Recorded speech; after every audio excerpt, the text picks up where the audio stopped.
Winter presents the perfect opportunity to prune your dormant fruit trees like this pomegranate tree behind me.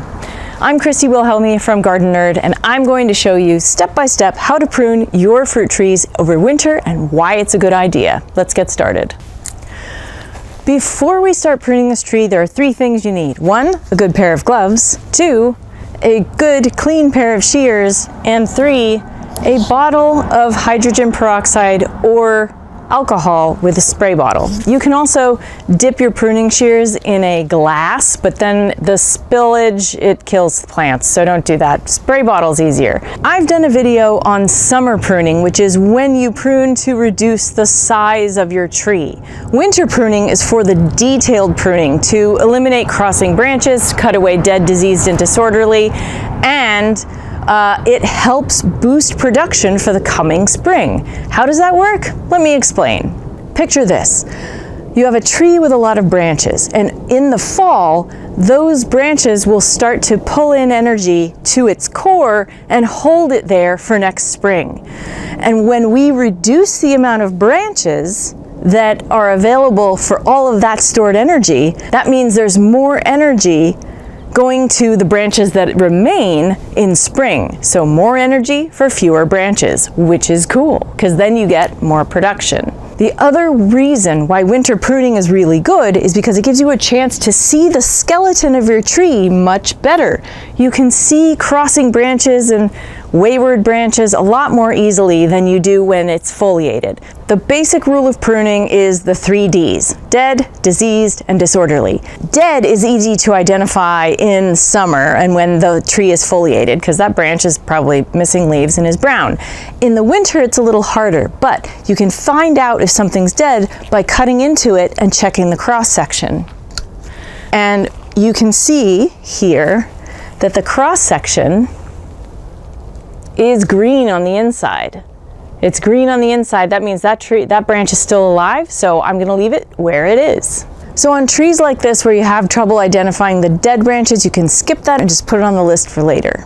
Next, diseased. Diseased is usually pretty easy to identify with either galls on the branches or holes in the wood or sap seeping from the tree. Those branches can be cut away, but what's really important is to sanitize between cuts. Your shears are the perfect environment for carrying disease from one branch to another. So in between cuts, just keep your bottle with you and spray both sides with hydrogen peroxide or alcohol between cuts if you're working with diseased material. The third category of things to look for is disorderly. And disorderly is more of an aesthetic choice than a concrete one, although there are some clear determining factors for this. For example, this tree down here has a whole bunch of runners growing out from the base of the tree. Now, I've trained this tree to be a single trunk pomegranate. You may be training your pomegranates to have multi-trunks, but either way, you have to choose your trunks and cut everything else away. So we're gonna do that right now. So all of these branches here are not where I want them to be. Some of them are even coming from below the graft union, which is here. So I'm going to cut these off using removal cuts, which means going right up to the branch collar without cutting into the bark of the tree. And all of these coming off will clean up the look of the tree as well as where the energy for next season's growth goes. Here. Make sure your shears are sharp. So now that's much cleaner. I'm going to take this one off too. There. The next level of disorderly is branches that are crossing and possibly rubbing in the center of the canopy. You basically want to follow a branch all the way back to its origin, determine which of the 2 you want to keep, and cut the other one away.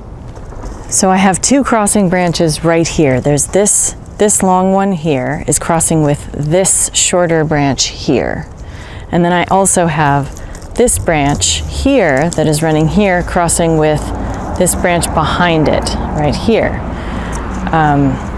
I get to choose which one of these two and of these two that I want to keep.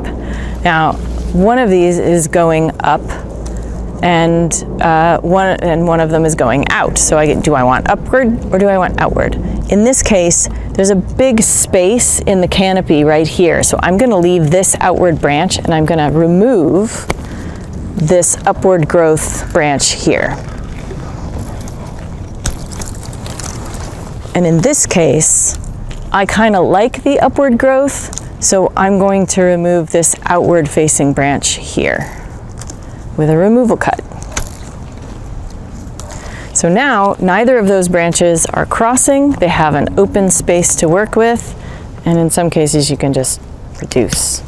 Disorderly can also mean that if you didn't prune in summer to reduce the height of the tree, you can do that now. Really, you only want to reduce a tree's height by about, or each branch, by about 1/3 of its height or length, and that way you're not cutting too much of the tree off all at once. This branch right here is taller than I can reach. I can reach to about here, so I'm going to take it back, and there's an outward facing bud here, and I'm going to cut that. When you finish all your pruning cuts, there's no need to put anything on the tree. No sap or glue or tar or pitch or anything. The tree will heal its wounds naturally if you make the cuts right. And here you can see that the branch collar is still intact. That's this rough part around the bark of the branch. So I've cut it off right above it, and I haven't cut into the branch collar. The rule of thumb for making cuts is to make your cuts at a 45-degree angle in the direction of an outward facing bud if you want the tree to continue to grow outward. If you're pruning to an inward facing bud, meaning a bud that's sort of on the back side of a branch facing the inside of the canopy, that will trigger new growth that will inevitably end up with crossing branches, which we don't want. So you're going to trim on a 45-degree angle about 1/4 inch or 1/2 inch above an outward facing bud. What that basically means is that your bud and your cut are parallel. Some branches are a little bit funky, like this one coming off of this main lateral here. It's coming down and then it branches and it's coming down again. And I really don't want it to be that weird, so I'm gonna take off some of this to cut it back to a bud that's going to kind of correct and grow a little bit back up. So I'm cutting at a 45-degree angle parallel with the bud, about 1/4 to 1/2 inch away from that bud. And reduction cuts shorten the length of the branch back to something more reasonable. And so if you have some crossing branches that are reaching out too far, but you can cut them back instead of off to clear the space, you can keep that branch. And if you need to take a break and come back later, that's okay too.